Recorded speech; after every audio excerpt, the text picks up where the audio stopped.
Hello world, welcome back to the PocketGamer Podcast with your hosts, me, Brian Baglow, and our Grand Admiral of Growth, if not the Sorceress of Strategy herself, Peggy and Salz. Hello Peggy, a pleasure to see you again. How are you? I am fine as always when I get a chance to chat with you, Brian, and I don't know where you get it. So if I'm Sorceress of Growth, I think is what it was. Grand Admiral of Growth. You know, Grand Sorceress of Strategy. You know, I was going to go one or the other, but you're worth the two honorifics, I think, Peggy. I was going to say, if I'm Sorceress of Strategy, then you need to be the Wizard of something, but I'll figure that out. But it's always I think stellar.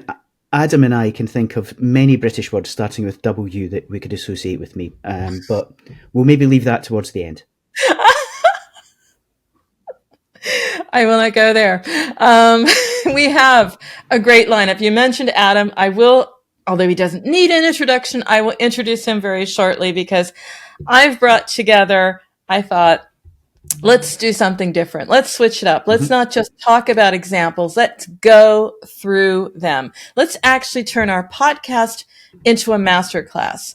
And so we don't just talk about how to shift to growth, sustain growth, and how to survive and thrive in our shifting UA landscape. No, we're not going to talk about how to do it in theory. We're going to unpack it with a real world playbook because we're very lucky. MobilityWare's incredible success story is ours today. We can delve into it, go into all the detail, and of course, Solitaire. Need I say anything else, Brian? It is the game, is the success story, and we have it here. First of all, are you excited about this, Brian?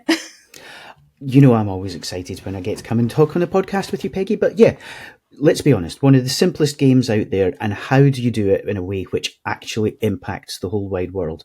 It's a masterclass in game design development, but all of the other things that we talk about on the podcast, user acquisition, lifetime value, maximizing and optimizing every part of your player's journey to make them happy. And you've brought together some people who should have some fascinating stories to tell. Indeed. And we brought them from across the ecosystem. So I will start, and maybe again, raise your hand or let us see you that you are there. Let's start off with the mastermind of UA himself. We've got Chris Kim, Director of UA at MobilityWare. As I said, UA mastermind between a growth story that is so inspiring. It's not just the topic of our podcast today. It is a lot of coverage on PocketGamer as well. So Chris, first of all, great to have you here. Thank you, Peggy. Great to be here. And we've got Adam Smart. I said no introduction necessary, but yes, Global Director of Product Gaming at AppsFlyer, the man, even a legend, because he has a new podcast, if you haven't seen it yet, Brian, which is called UA Legends. So yes, the man, the legend when it comes to measurement and turning complexity into clarity. Adam, great to have you. Thanks for having me here today. And finally, Dharak Desai, RVP of Performance for North America and EMEA at InMobi Advertising, who has practically written the playbook on a privacy-first growth strategy, bringing them all together. That gives us the playbook, Brian. Great to be here, guys. So, Chris, you know, MobilityWare success in Solitaire as a category is nothing short of legendary, but you know, success in such a crowded space and in such a well-known and well-loved game, you know, doesn't really come easy. What challenges did you face post Attribution? Yeah, of course. So when ATT hit, like everyone else, we lost almost all of our iOS tracking overnight, along with a huge segment of our iOS in-app ads revenue. As you know, we are very, very heavy on in-app ads. It's our bread and butter, as those performance advertisers kind of panicked and pulled out of iOS. So those were two sides of the same bad coin. At the same time, we were not partnered to the extent that we were partnered today, like folks here, but both strong demand partners like InMobi, who came to really understand the technical ins and outs of scan, and measurement partners like AppsFlyer, who provided best-in-class attribution at the cutting edge of privacy, became really key for staying ahead of the game. Also, the release of subsequent scan versions that provide more granularity, as well as eventually probabilistic modeling absolutely helped us. Until then, however, it was really difficult to switch from the mentality of the old world to UA buying to the new privacy-centric one in the short term. I definitely won't lie. But we eventually gained confidence in kind of triangulating those different sources of truth available and getting our iOS spend back up to par. And also brave that you didn't just put it all in Android at the time. There are a lot of people who thought, oh, I'll just do a workaround. I mean, curious why you didn't choose the easy way out, because of course it paid off in the end, but why that? Yeah, so definitely in the short term, we did see our Admon eCPMs go up on the Android side. So that was a short-term refuge, I won't lie. But as we went along the path of the new world, we saw the iOS eCPMs begin to come back as that demand slowly came back and other advertisers slowly gained confidence. So that in turn gave us confidence that there was value to be still found in those users, which everybody knows is a fact today. Chris, let's go back to the creative. You used it brilliantly. You know, a 21% boost in CTR is kind of mind-blowing. So what was the secret sauce? Yeah, so I want to really pin it down on one of the major changes that led us to be able to scale our creative efforts and efficacy as a whole across a portfolio of, I would say, 10 to 15 active games on user acquisition at any given time. It was kind of a dramatic reorganization that put some of the folks internally that were in charge formally of UA buying into almost a full-time creative testing and optimization role, as well as hiring another team lead and director that was kind of fully in charge overseeing that side of things. So that person has also been in charge of kind of building an in-house platform for all-in-one creative asset management, uploading, reporting, and analytics that is also looking to eventually integrate AI features to facilitate the job of these newly branded creative managers. So honestly, while we aren't leveraging AI to the fullest extent quite yet, it's solidly on the roadmap for this internal platform, and I'm super excited to see what it yields. So if I understood, you built internally, therefore, your own platform to turn your insights into strictly into performance plus. Yep, that's correct. It is a platform that has a vision of not only making the jobs of these creative managers much easier, as they have a myriad of tasks they need to complete to fully execute their role, but also eventually give us higher level insights that are powered by AI that lets it see things that perhaps the human eye will miss. Well, that answers the question, Brian. We were just on a different podcast where I said, we have MobilityWare telling us how they did it. It's like, yeah, I have to know. I have to watch this. That will be a big part of it, obviously. But you didn't do it alone. You have your platform. You're also tapping, as many companies are and should, AI. But then you have your partnerships with our companies here. We have InMobi, we have AppsFlyer, we have all the parts of this masterclass. Maybe you can touch a little bit on how the partnerships with InMobi and AppsFlyer helped you rewrite your UA playbook that ultimately also fed into a new way of doing creative. Yeah, absolutely. So I'll start with InMobi. Dharak and I have been through this at length, but InMobi was one of the few DSPs, or perhaps the only DSP, that truly was committed to being an iOS and scan first partner. We definitely tapped into a lot of their resources and the knowledge base that they were building internally to gain a lot more confidence in scan and utilizing scan first as our main source of attribution on iOS. And even if you look at our metrics internally today, they provide the best scan numbers of all of our DSPs, bar none. So we're very, very happy to have them on board, helping us just continue to acquire users on the iOS side. And in terms of AppsFlyer, AppsFlyer SSOT was a huge part of us filling the gaps, especially in the early days when perhaps Scan 3.0, 4.0 wasn't out. It provided a solution that allowed our UA managers to have a lot more confidence in what they were seeing. And aside from very rapid and cutting edge product development like that, they also had great people on board that really knew their stuff, folks like Adam and folks that basically acted as advisors and consultants in the brave new world of Scan that were more than invaluable for us in figuring this stuff out. You know, I think it's a testament to the fact that while a lot of companies, a lot of studios, developers out there try to go it alone, there's real value in surrounding yourself by expert and experienced help who can help you deal with the change, and especially change at that kind of scale. But when it comes to actually that scaling, the scaling your UA, well, keeping those high quality users, it's a bit of a tightrope, Chris. How did you balance the need for that scale with the pressure to maintain retention and long term player value in your LTV? Yeah, absolutely. Well, for us, being primarily in-app ads monetized, long-term player value is retention or long-term retention. So our primary goal on the vast majority of our games and user acquisition is to build our long-term user base with users that have great long-term retention. And one of the ways we do this is through a metric called cost per retained user, or what I like to call cost weighted by retention. So that's really one of our brightest North Stars. But overall, as long as our player bases are growing and retaining in our set of top monetizing geos, like those in tier 1 and tier 2, our ad monetization team will usually find ways to monetize them effectively. Or in other words, it's very rare for us to find legitimate users that retain for a long time that also do not monetize in-app ads. So again, for us, long-term retention is value. Beautiful. Love the idea that you brought together a metric for that. I hadn't. We've done a lot of interviews. We haven't heard that as a North Star metric. I think that's very, very smart. A new one on me. I'm making notes, so we might come back to you on that one, Chris.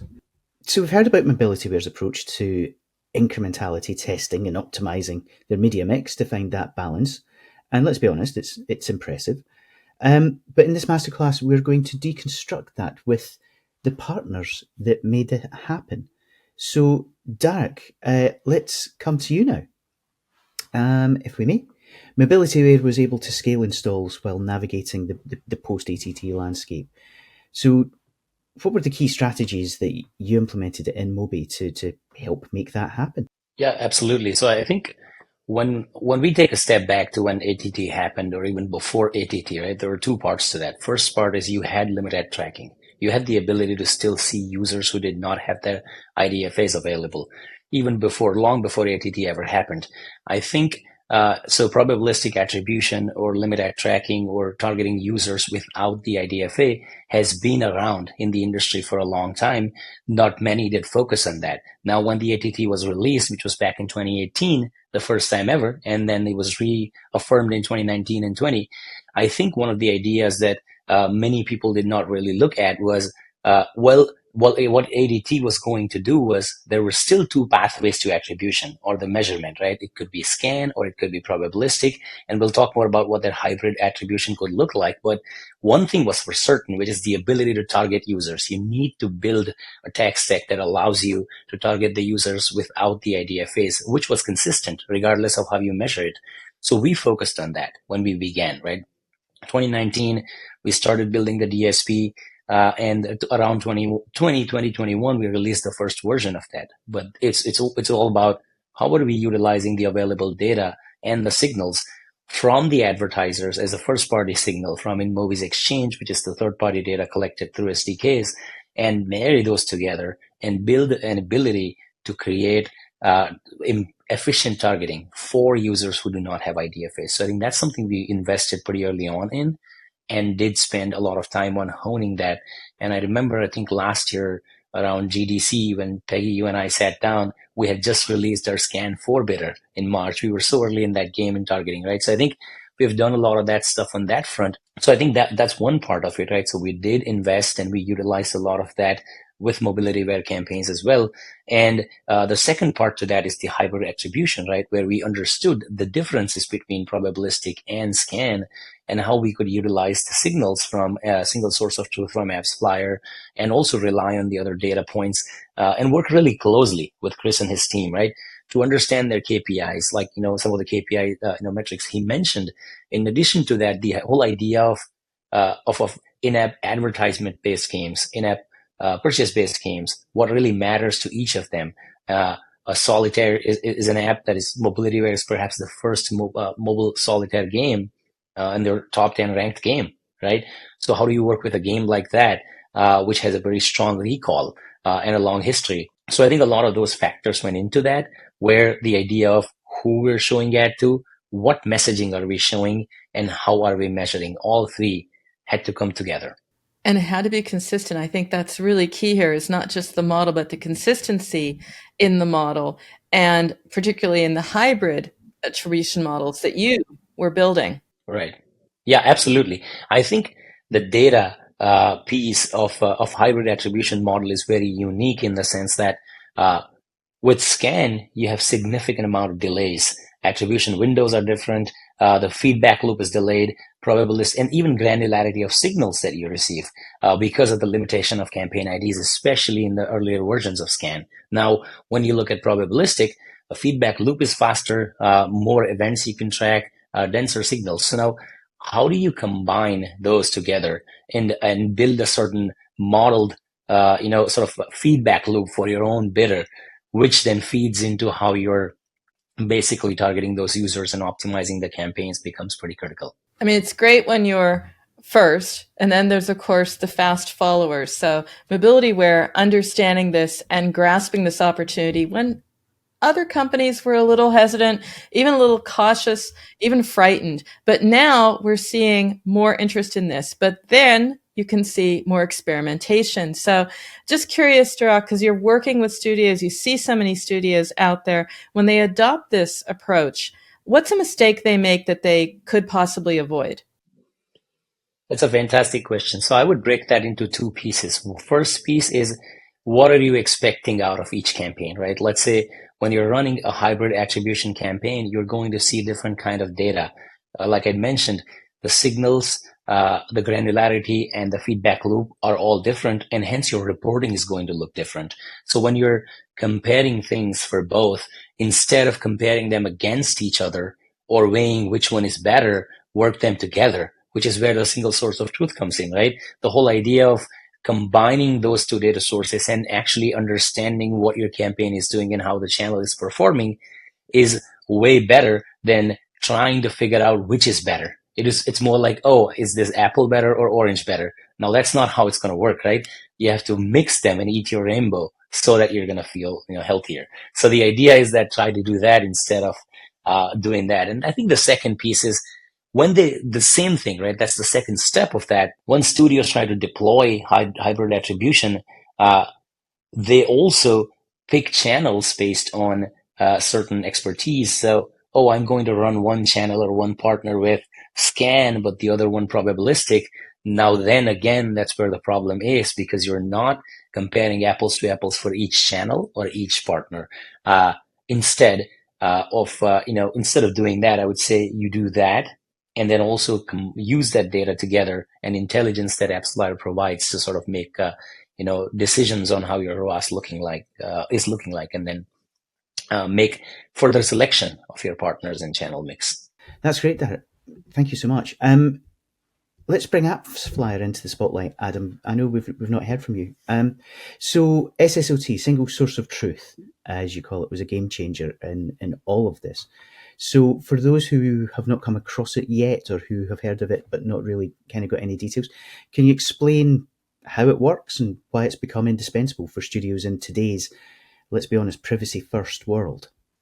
Absolutely. I think Dharak actually made a really good use case for explaining this one with the mixing apples and oranges. I like that.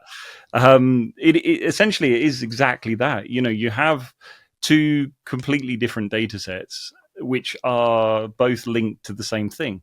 And the only way you can get a true picture of what you're trying to measure is by combining the two. But obviously, there's loads of areas where they overlap.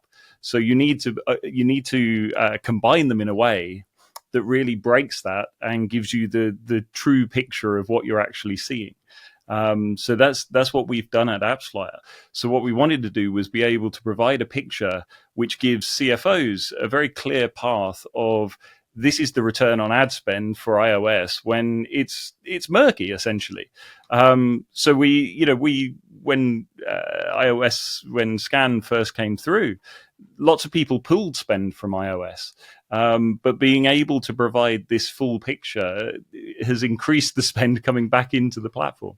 Also like to note, Adam, that I'm hearing also a lot more about product and all departments actually across gaming studios looking at this. So it's the consistency not just for the campaigns, but actually for the product and marketing fit, right? It's essential. I think in this day and age, certainly on mobile games, it's imperative that the product side of the business understands user acquisition and essentially builds for user acquisition. It's something, again, we've heard about this from a whole number of guests that we've had on the show, Adam. It's you can't compartmentalize the whole sort of mindset that the KPIs used by the CFO and the financial people are different to those used by the design and development team, different from those in marketing. So for studios just starting out with SSOT, what's one tip to keep the process from feeling, potentially overwhelming, or where do they start? To be able to answer that question, I think the first thing is, and you would need to understand where they are in their journey of user acquisition. Like if you've literally just begun user acquisition on iOS, then you've got to understand what networks are working for you. So either starting with probabilistic to understand how the performance is operating for those particular networks, and then mixing in the scan to be able to see the sort of overarching picture of the performance there. I would always say to start simple, like do not overcomplicate what you're running. Run with a couple of networks, really try and get an understanding of what is working and what isn't, because you still have the multiple facets of creative. You can affect the performance of the user acquisition campaign by using the wrong creative or advertising it in the wrong way. So understanding and getting that understanding of what you're doing and how you're advertising, I think that's essential before you start to sort of overcomplicate everything. Starting as simple as you possibly can. And don't forget that SSOT is a tool. It's a measurement tool. You need to be able to run your user acquisition campaigns. You need to be able to run all of that effectively for the numbers to flow in through the tool and the installs to flow in through the tool. And then the tool will give you a clear picture of the advertising. It is a different approach, a little bit of a different mindset. And thankfully, we're hearing from our audience that they are experimenting. But they're also making some mistakes. And although, Adam, I think of you as sort of like the man for measurement, there are going to be mistakes along the way as we sort of adjust. So what is some advice that you can offer that helps them get the campaigns back on track, even when they go off the rails? Cool. I think, obviously this is for people who actually run user acquisition on a daily basis. We create the tools that enable that. Some of the things that I've seen are similar to what Chris said earlier about the creative side of stuff, actually being able to nail the campaigns that you're running, looking at the target demographic, the segmentation that you're using for those campaigns. There's the two areas that have to combine in order to be able to make a campaign successful is the creative and the targeting. And I think if you can get both of those aligned, generally speaking, one of those will be the cause of any problems that you're seeing. It's to keep track of both of those. And that's another thing we're hearing so often about this as well, Brian, is, segmentation is coming up as being one of the mantras, I think, for marketing more now than it was before. We're caring about the player personas. We're caring about contextual signals. So these are the things that and having a network that is able to target under scan is becoming increasingly more important too. Mm. Yeah, and this is you're absolutely bang on, Adam. We've heard from a number of guests that we've had on the show. There's no one size fits all for any element of design, development and publishing anymore. You have to be paying attention to the details. You have to know your user, and you have to be able to sort of meet them where they want to be. So it makes perfect sense. Dharak, you've probably seen campaigns go sideways with your customers and then help them get back on track. So same sort of question to you. Is there any lessons that you can share for the listeners about how to potentially get things moving again? Yeah, so I would agree with Adam. I think it's all about the user segmentation and the creative. So going back to what I had earlier mentioned, it's all about who are we showing these ads to, what is the message being delivered to them, and how are you measuring it. As long as you figure these three things out, I think you're in a good place. And why would a campaign go off rails, right? I think there are different reasons it may go off rails, and I think one good way to rule of thumb is they say in statistics is it's all about experiment design. When you're running any experiment, you have to design the experiment in the right way, because the way you design is what you're going to measure. So I think at the end of the day, the idea is that what are you trying to achieve here? Is your goal ROAS? Okay, if that goal is D360 ROAS, or is it D365 ROAS? Is your model accurate enough? Are you baking in the inaccuracies in your model from the 30th day ROAS, which is what you're utilizing to make a decision, versus the D365, which is what your CMO and CFO is going to look at, right? Are those models accurate enough? Is that being baked into what you're looking at from a network performance standpoint or the campaign performance standpoint? So I think since from the point of a user actually seeing an ad, to the click, to the install, to post-install event, to the purchase, to the predicted value, there are so many hops, and every single hop could present a potential for issues, right? So I think the idea of one, being open to those, and then when you see discrepancy any place, pivot quickly and adjust and be nimble is very important, right? So I think, and that is where you have to rely on the right set of partners from both lenses. Mm-hmm. That's definitely the key. The pivot quickly. It's dynamic. You're constantly having to change your concept of what is right and what is wrong, and being able to move quickly. I think that's imperative. Yeah. Again, it's something we hear so very often. Agility is everything. Constantly optimize, measure, and question what it is you're doing. Yeah, just make sure that and make sure everybody, as we've said, across this episode, everyone has to be aligned. This is great information. I think there's an awful lot in here that our listeners are going to be taking away, Peggy. Absolutely. I said it was a masterclass, which is why I'm eager to get on to one, because this is the one where there isn't an answer, but there are exciting approaches. And that's what we have here with Chris, because you have also focused a lot on incrementality. You're not just about proving that the UA spend is getting the growth. You were also very careful to make certain you're not just cannibalizing organic installs. It is the challenge, bar none. But what was MobilityWare's way of approaching this? Yeah, absolutely, guys. Like you said, it's worth noting that we have the largest and oldest solitaire game on the market.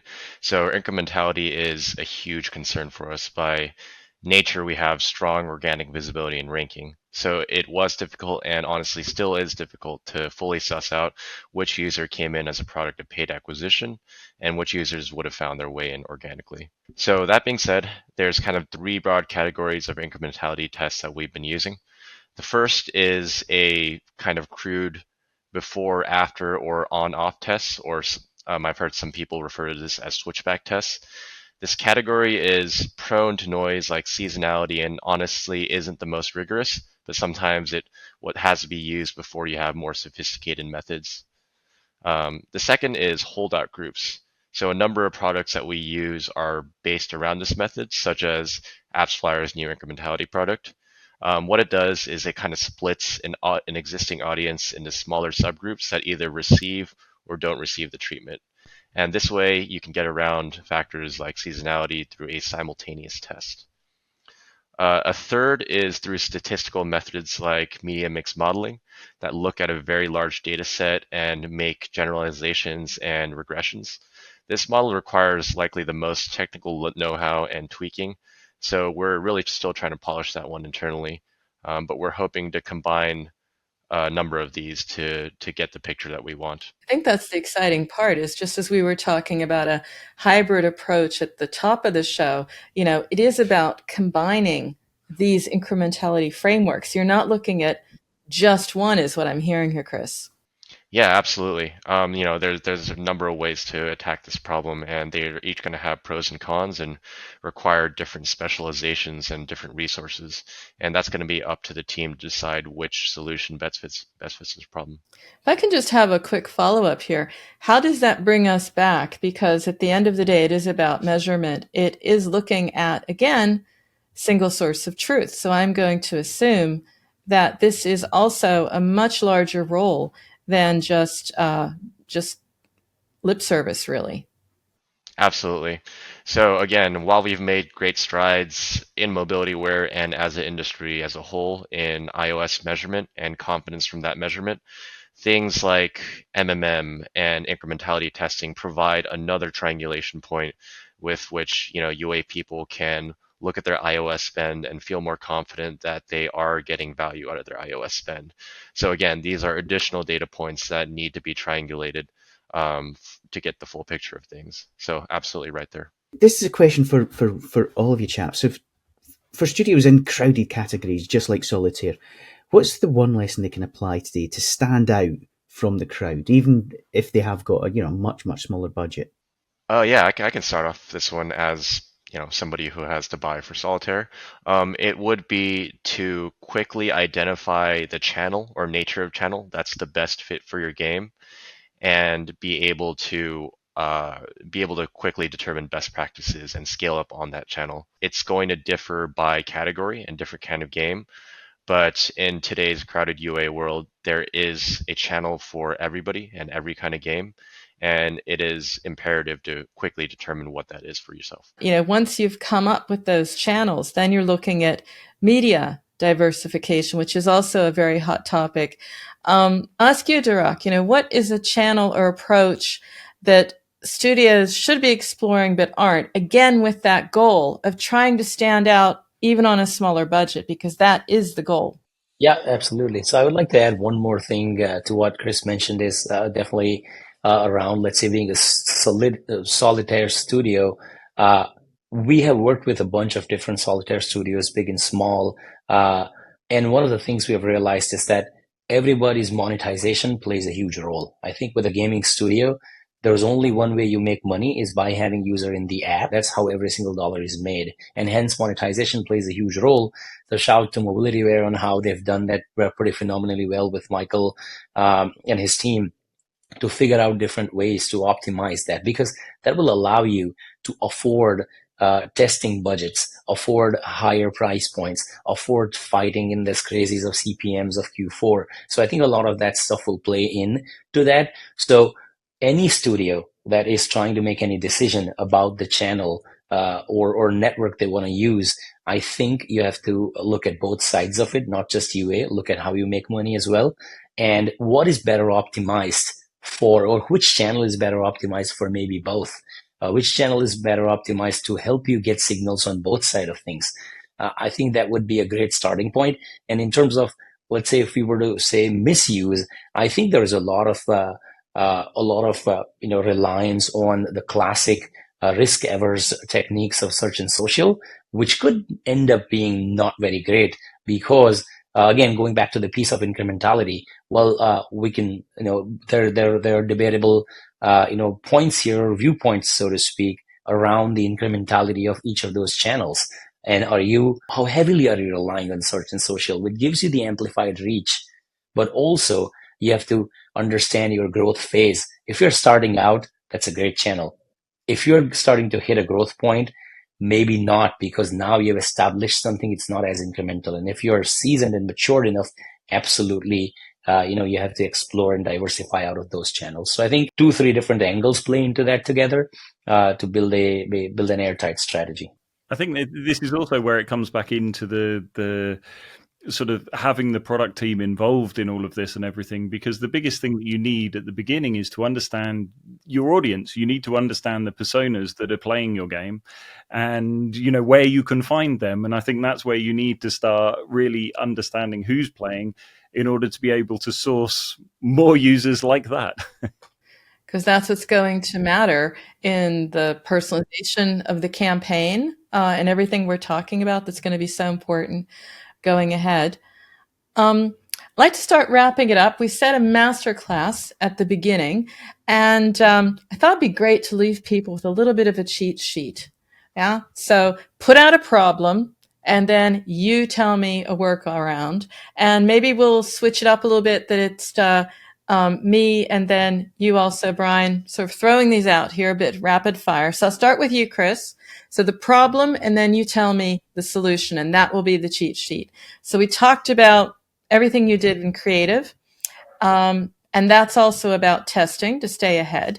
So what's one thing studios in crowded categories like your own, Solitaire, should prioritize to maintain growth? Yeah, absolutely. And, it's been mentioned here, but actually two things. So in short, I'd say focus on organizing your processes and teams for both scalability and flexibility. While it's important to be able to throw a lot of budget and resources at what's working, it's also just as important to stay nimble and quickly change course if needed. Beautiful. It's okay. Dharak, let's come to you. So, integrating hybrid attribution, diversifying your media portfolio smartly. How can studios best integrate scan, probabilistic attribution, and creative optimization into a coherent and unified strategy? Yeah, so like I had previously mentioned, two parts to that. First, choice of partners you work with, be it the channel or the partner or the network, and the mobile measurement partner. Make sure you pick the right one that has the depth of understanding of the ecosystem, of the problem, has the solution for that, and can actually give you an end-to-end solution for all different kinds of aspects of hybrid attribution plus creative optimizations and such. And the second piece is define your goals and ensure you work backwards from those goals and ensure who fits there along with all the other aspects that I mentioned in top point one, so that you have a cohesive way to test every single dollar's worth that you spend. And the good news is that there's a lot of room there for experimentation, I think. We talk about how to combine them. That's just it. The combinations, the hypotheses. This is not done yet. This is work in progress. Same as well for you, Adam. It's not working. It's not done. There are many ways to build and optimize first-party data strategies while navigating all the privacy challenges. You won't have the answer, but give me an idea, a workaround, and advice to get the most out of this. I think, like I said at the very beginning, start simple. That's probably the biggest advice that I could give anyone. Don't start working with 15 different networks at the same time and trying to work out how to work with scan and probabilistic and everything else. Start simple, work with a couple of networks, try and get your user understanding nailed, get your user base, really understand the behavior of your users, where you can find your users, and really go for that. Also, work with partners. There's fantastic partners. We've got some here today. Just don't be afraid to ask questions and really sort of try and get advice from the partners. I think we're always happy to throw out advice here and there. So just try and get as much understanding as you possibly can by using every resource that you have available to you. Perfect. Yeah. It's like there are no stupid questions. Or there may be stupid questions, but they're not going to be stupid for another 12 to 18 months. So, listen, gentlemen, this has been an absolute pleasure. As Peggy said, we are going to have to bring things to a halt. Otherwise, I'm sure we could keep on talking for the rest of the day. But before we let you go, there are a couple of questions we ask all of our guests that brings it right back to games. The first is, what is it you're playing right now? What's in your pocket or on your desk that you're enjoying? And secondly, your favourite game ever. So I'm just going to go round the room and pick people in alphabetical order. So Adam, we'll come to you first.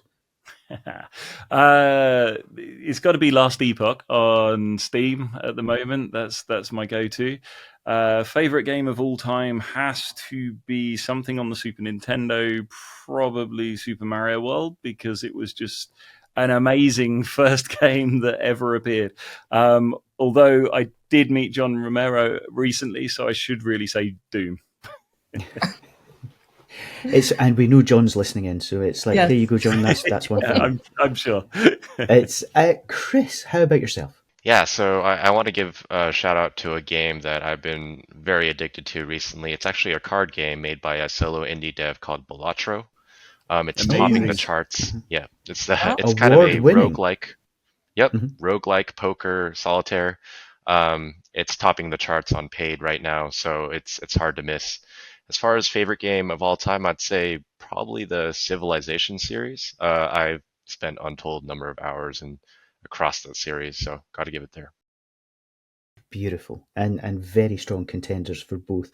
And then, last but not least, Dharak, how about you? Well, I think currently I'm just experimenting with Royal Kingdom that came from Dream Games. I mean, part of my job is to also keep playing all the different games that are out there so that I understand more about who we work with.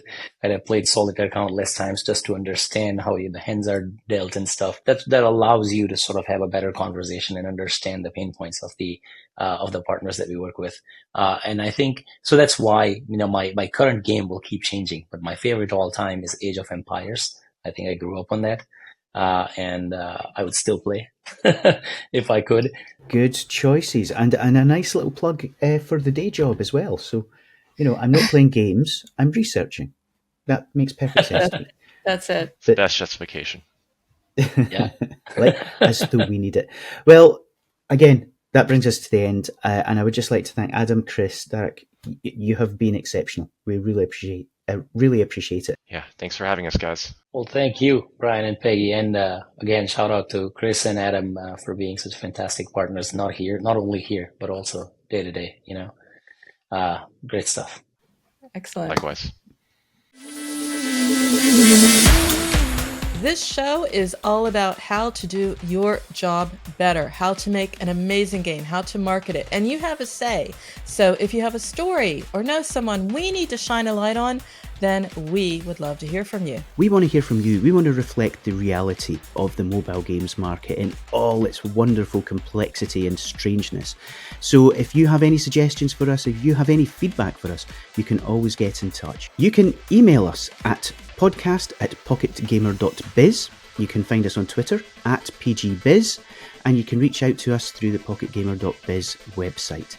If you're interested in listening to all of our podcasts, you can find them at pocketgamer.biz/podcast, and we would love to hear your thoughts on future shows. And we've got you covered on all the major platforms, so subscribe to the audio podcast, as Brian said. Look for us on YouTube. If you want to read it, hey, you can do that too, because we have a companion post for you as well on the pocketgamer.biz website. Tune in again for the next edition of the pocketgamer.biz podcast, and we look forward to speaking to you in the near future. Until then, I'm Brian Baglow. I'm Peggy Salz, and that's a wrap until next week.